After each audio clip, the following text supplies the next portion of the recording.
So sorry. And it's my husband too. He's got the worst timing. Timing. Nobody ever calls me. Welcome everyone to another day of mourning held on April the 28th today at 16:15 hour.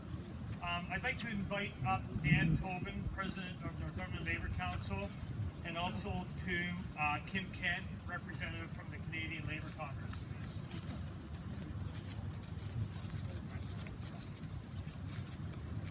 Thank you, Chris.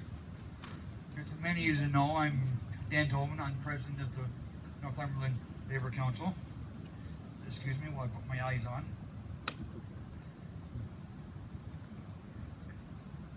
Before we start, I would like to acknowledge that this is the traditional territory of the Mississauga Anishinaabe. Cobourg is part of the Williams Treaty Territory. Our theme this year is "One is too many, no one's to die on a job." Imagine you've been here's knocking on your door at 3 o'clock in the morning, and you see police at your door. Let's imagine those officers giving you the news that your spouse, your loved one, son, or your daughter, or someone else that you know love dearly has been killed in a workplace accident. What would your reaction be? Everyone deserves to come home in the same condition they went to work in. Each cross here, it will represent approximately 1,000 workers that have died each year. Workplace accidents can be prevented. Never believe the employers when they use the phrase, "it is just part of the job." Studies show that workplace accidents are usually underreported. All accidents and near misses should be reported to the employer. Everyone can and must do more to prevent workplace accidents. Prevention measures such as inspections, enforcement, and strong health and safety committees will go a long way to prevent further deaths and accidents.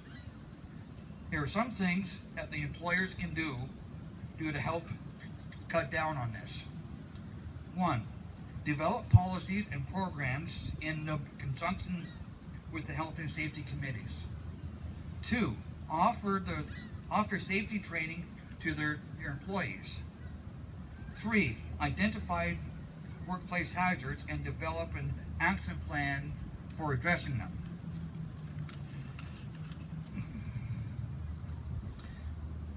And 4. Develop and monitor systems at the health and safety committees set up in conjunction with the federal and provincial regulations. I'm standing here today and I'm urging all forms of government to reinstate the definition of danger in the Canadian Labour Code, Part 2, and to once again include the right to refuse dangerous work. Hire and train more federal and health and safety officers.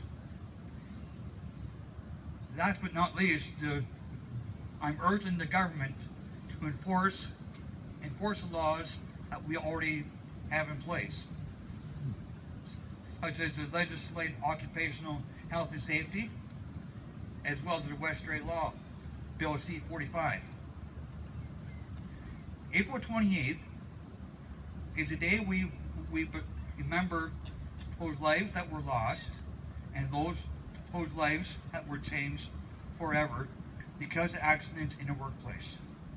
It is also the day when we resolve to make every workplace a safe and healthy place to earn a living.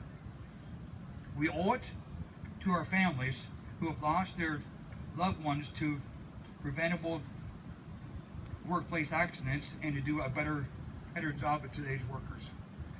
And in turn, I would like to welcome Kim Kent from the CLC. Thanks. Good afternoon, everyone. On behalf of the 3.3 million workers that the Canadian Labour Congress represents and the officers and staff, I'd like to bring greetings. We gather here every year and we lay wreaths at your monument and we remember those who have paid the ultimate sacrifice of losing their lives on the job.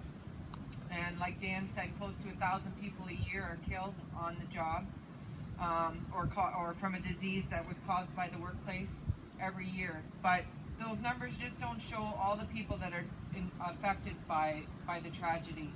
It also affects those loved ones, family members, friends, and co-workers that are left behind, and it changes all of their lives forever.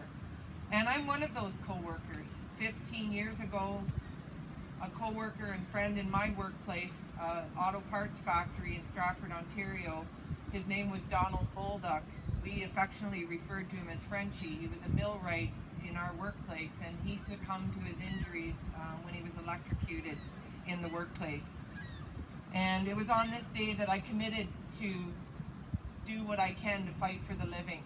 And I've been demanding action from our governments and from our employers. And I ask you to do the same thing so that we can ensure that every employee that heads off to work will return home safely to their family at the end of the day.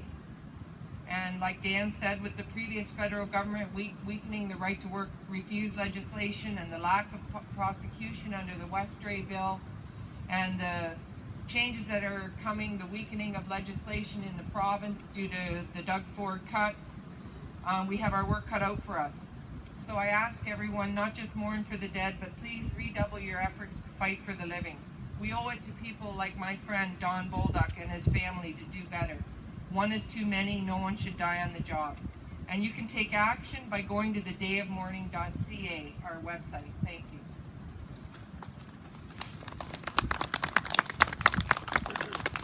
Thanks, Kim and Dan, for your welcoming and words of wisdom. I now will call up Mayor John Henderson, and I just want to say I appreciate the mayor coming here today and sharing his inspiring words.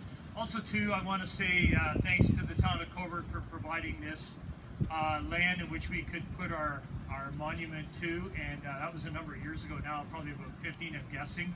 And so, without delay, I'll give the mic over to John Henderson. Thank you. I'm honored to be here today and bring greetings from Cobourg Council as well as senior staff. It's an acknowledgement of those who have given their lives, either through unfortunately death, injury, or future needs, because we know that stress to a family, to an individual, continues throughout their lifetime. I'm very aware of the cuts that are coming in the province, as you are, but I can assure you the town of Cobourg takes great concern with our occupational safety and health standards. Personally, I think they're excellent, but that doesn't mean we can rest on our laurels. And for that, we're constantly reviewing our programs, our procedures. Just recently, in fact, you may not have noticed, most people in the town recognize we have a beautiful town clock on Victoria Hall. And now we have a beautiful face with 4 clocks. But what they didn't realize in past, we had to hoist those individuals up on harnesses and pray to God that they didn't break or something didn't happen. I was always terrified when I saw our workers in that condition. And I asked the question, isn't there something better we could be doing? And the answer, thank God, was technology. Believe it or not, we can now adjust every face on that clock standing on the ground floor with the press of a button. And that's an example where we can make progress and keep people off harnesses.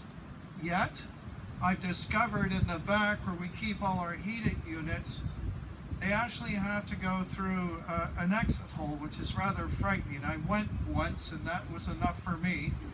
And I asked the same question, is there another way without having to lower down on a harness and perhaps losing an individual to injury? So, We had nothing technology, but Lakeland Multi-Trade is in Coburg, and they were very innovative and creative and said, we can create a design where we can make this 99.9% safe. Well, at the price of $40,000, which we spent, it is now safe. I think it's that kind of innovation that we have to continue to do in the town of Coburg to ensure that we take care of our employees under our town umbrella. I'm also a proud member of the HOCO board, which owns your Lucy, your electrical, water company, and I can say until just very recently, unfortunately, we had a stellar record for no injuries on the job.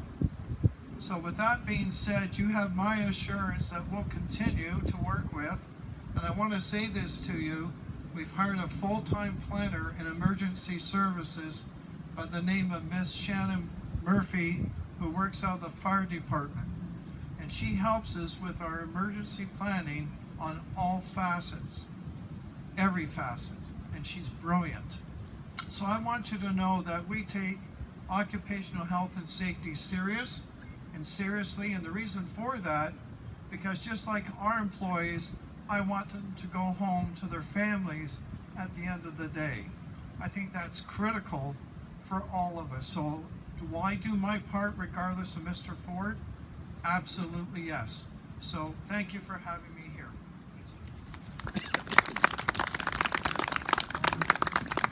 Thank you, Mayor. It's been mentioned a few times about how important that training is for employees to receive in order to operate in a health and safe manner. And for that, I call forward Ross Riddell from the Workers' Health and Safety Center.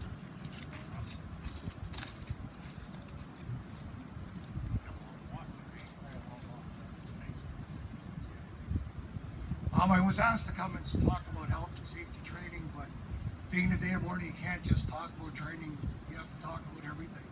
So last week I started reflecting on all the day of mournings that I went to over a number of years, and I found myself getting quite agitated.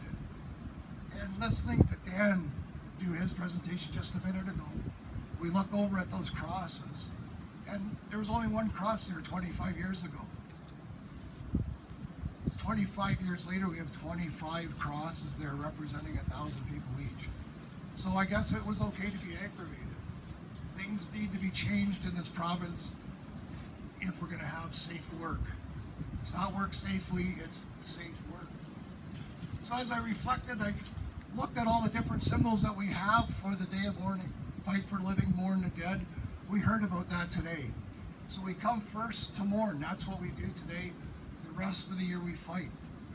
It's also been said that workers now are the canaries in the workplace. And you see the canaries around here in a few different spots. There's some up here that are just magnificent.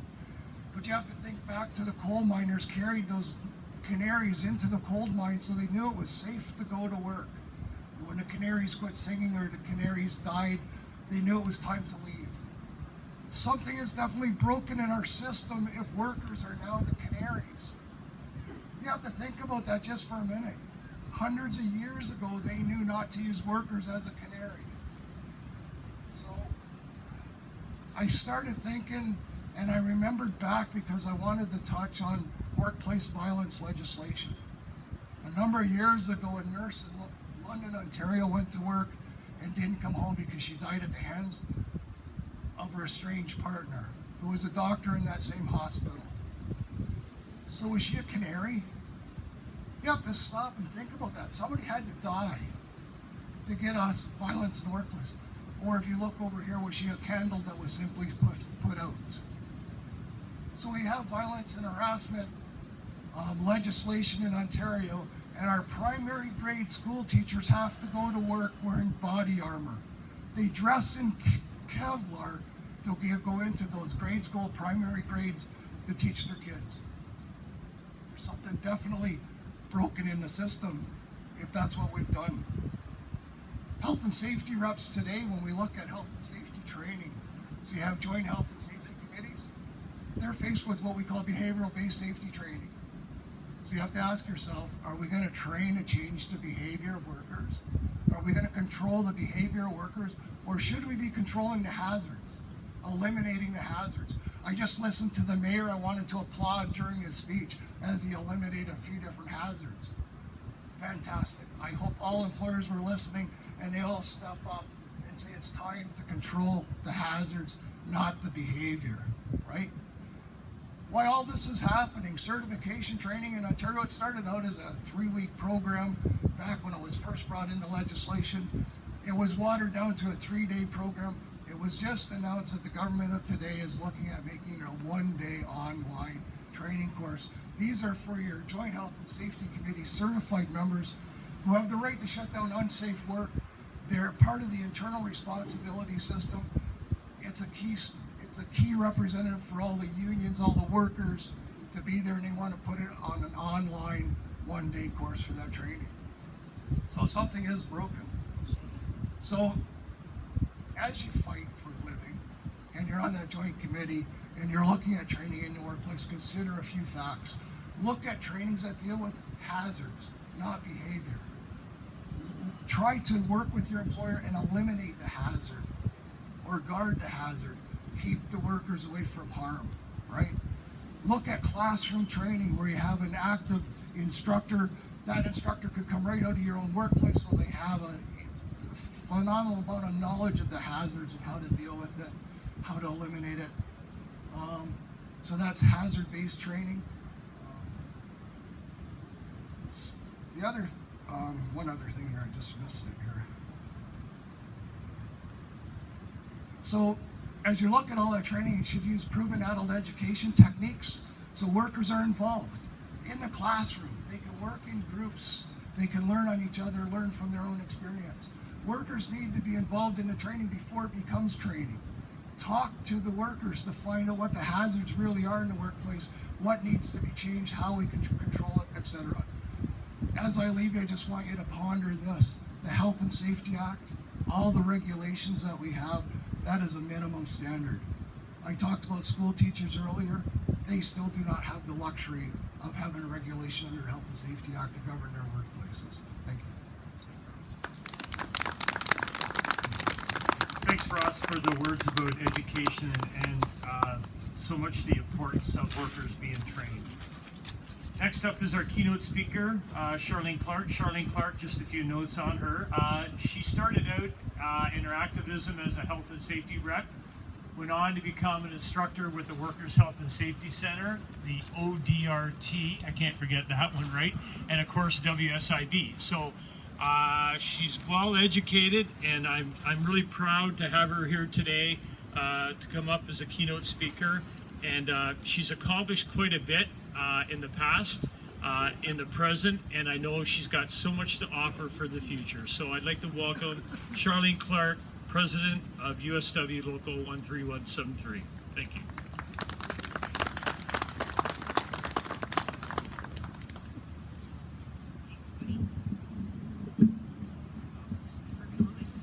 Here we go. We're eliminating the hazard by fixing the ergonomic issue. Well, thanks, Chris. That sounded a lot better than I anticipated. So I'm going to pass the part about who I am and what I do. I'm a president at Cameco Conversion in Port Hope. I have no intent today to shock you with statistics. We all know them. We have all met someone who's been injured or diagnosed with disease just because they went to work. On this day, April 28th, I usually stand in the back corner, looking around at the representatives from our local, both management and union members come together. I think of the people I've had the pleasure of meeting in my safety roles. I usually take some time to think of a good friend of mine who was exposed to asbestos and died at far too early of an age. He was full of life, he was funny, he loved to dance, always smiling, and a wonderful family man. He got to meet his grandson but never got to hold his granddaughter. He, like everybody else exposed in the worst place, never asked to be in that position, nor did the employer have any intent to expose him. It's a loss for all of us. Instructing, I've met so many wonderful people from various industries who have shared their stories. Together we look for solutions for safety concerns, provide them with some knowledge and a contact or two for the workplace. As instructors, we learn as much from the participants as they learn from us. I'm sure, like me, you all have a story or two to tell. We see a few rare incidents that make the newspaper, we hear about concerns from other people, and we learn in our workplaces. But I was asked once, why do you do it? And my answer, in my own charming way, was something about banging my head on the wall. But why? Why do you want to be that guy? Why do you want to stir the pot? Why have all that stress? Why worry about everybody else? Why do you want to fight with the company? Why bother grieving that safety issue? Why would anybody want to deal with WSIB? And why would anybody give up their home time to teach safety courses to people they've never met? I've thought a lot about that lately, but I know why. Because I'm a mom. I have 2 kids entering this workforce, 2 kids who don't realize that you can get killed or hurt at work. Like all of the kids, they just expect their parents, grandparents, and family to just come home at the end of the day. Really quite a simple concept, to just come home safe. After all, we don't go to work for the fun of it, we go for our families. I know we're always thinking of fixing the safety issues for today, but I believe that we're doing is making the workplace more safe, not only for those of us working, but also for our kids, their friends, family members, and the people coming after us. Every time we work to remove that hazard, it'll make the job better, it'll make it more safe. Like it or not, we're the TLVs for our kids. The threshold limit value of a chemical substance is believed to be a level at which a worker can be exposed day after day for a working lifetime without adverse effects. It wasn't too many years ago that we believed that asbestos was the miracle insulation. Now we know asbestos is a killer. We found this out because we lost friends and family. It was used in industry, supported by our government, and ultimately cost this country many, many lives, and continues to do so today. If you have students coming into your workplace this summer, I urge you to take the time to speak with them about safety, answer their questions, develop their questioning attitude. As your kids are entering the workplace, review the training they receive. Is it good enough? We make sure they understand. Help them to work safely. Preparing our next generation to be safe is the greatest thing we can give back as safety representatives. Maybe one day we can gather here and we can talk about the old days when people used to get hurt at work and used to get killed at work and how things have changed. Take the steps towards a better, more safe workplace. Ask the questions. Remove those hazards. Don't just cover them up by adding more PPE. Safety must be a joint effort. There's no time for them versus us. There's no time for brother against brother or sister against sister. Do not believe one person not listening or rolling their eyes or not understanding can derail your safety efforts. Small steps will improve the lives of our kids, our friends, their friends. After all, where would we be if the miners of Elliott Lake chose to just go back to work instead of having a safety questioning attitude?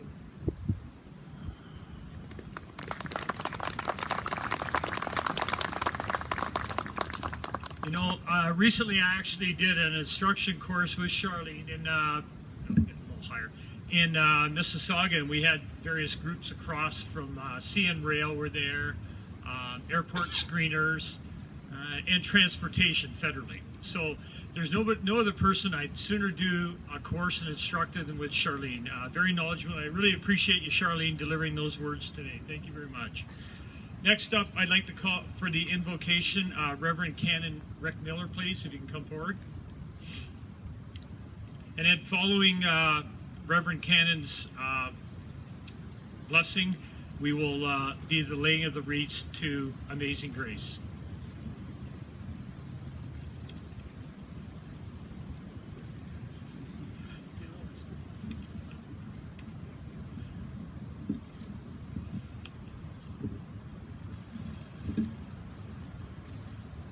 First, let's just take a moment and think about what we've heard. Think about those that we know who have been hurt or killed on the job.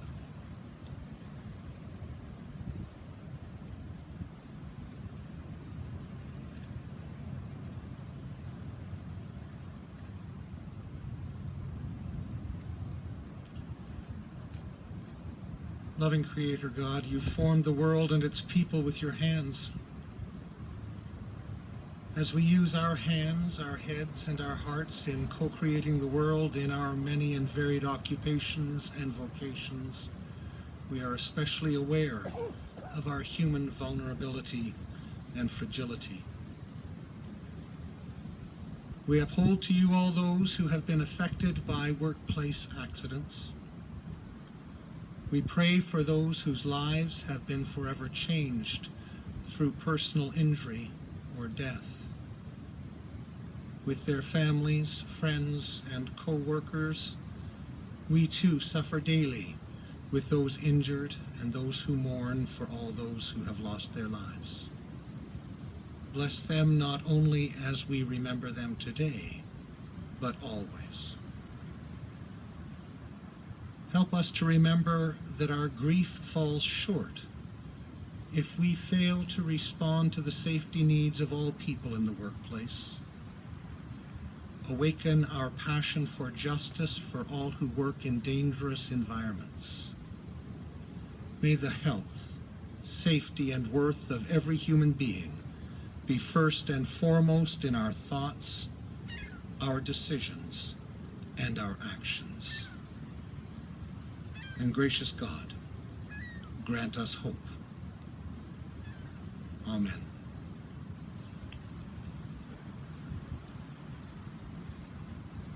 We'll now have, for those that have wreaths, please come forward. You can either put them on the crosses or on the rock or in front of the rock. So to the music of Amazing Grace. Thank you.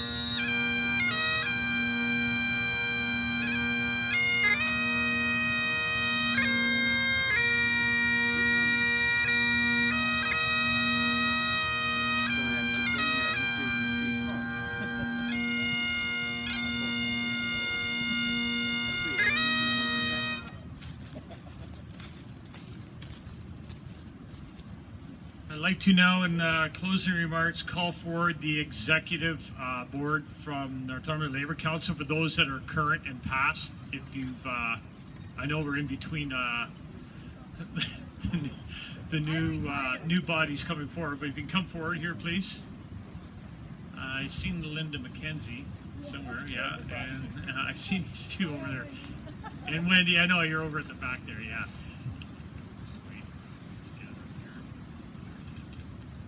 So in my closing remarks, you know, for the day of mourning, we're very privileged to have this land that was provided, I mentioned before, by the town of Cobourg. We're very privileged to have the guest speakers that came today. It was terrific, well balanced, and I think education was touched on in the past and the future where we may go. And I'd like to thank too, in closing remarks, the Piper Kelly Plum, Stephen Francis for providing the sound system. And I also like to thank who's been with me for a number of years helping out, Ian Gilmore. Ian's been there through thick and thin, really. There's been some really lousy days out here, but I'd like to thank Ian for sticking with me. Ian is behind the camera. Oh, yeah, where is he?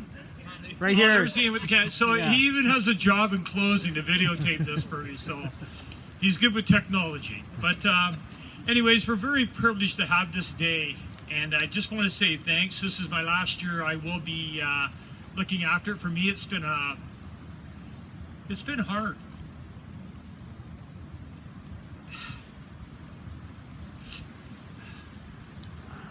It's been hard with the workplace deaths. Each year you come here and you see some gains. You don't see a lot of gains, but you see some, and then you go 2 steps forward and 3 steps backward, and then maybe a step forward and a step backward. And I'm just hoping one day that we come here And we're not talking about workplace deaths. We're talking about proactive means.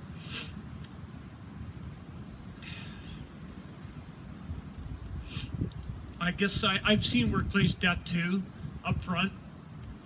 I've seen injuries. I've represented workers too, along with Charlene, and I know it's very touching. Anyways, I just want to say thank you. Thank you for the numbers have grown over the years. I'm hoping they continue to grow, and I'm hoping that we someday have enforcement. Enforcement's badly needed. This federal government must have enforcement for the Criminal Code of Canada. It, after all, is the law. 217.1, I know it all too well. I don't call it the Westray anymore. Those 26 miners died. They should have died for a reason. And we continue not to have a law applied. We continue to have no enforcement, no safety officers, very limited. We need enforcement. We need the law applied. And that's it. I just want to say thank you. I hate to get into too much like that, but I get sad and then I get mad. So it's a circle of life. Thank you.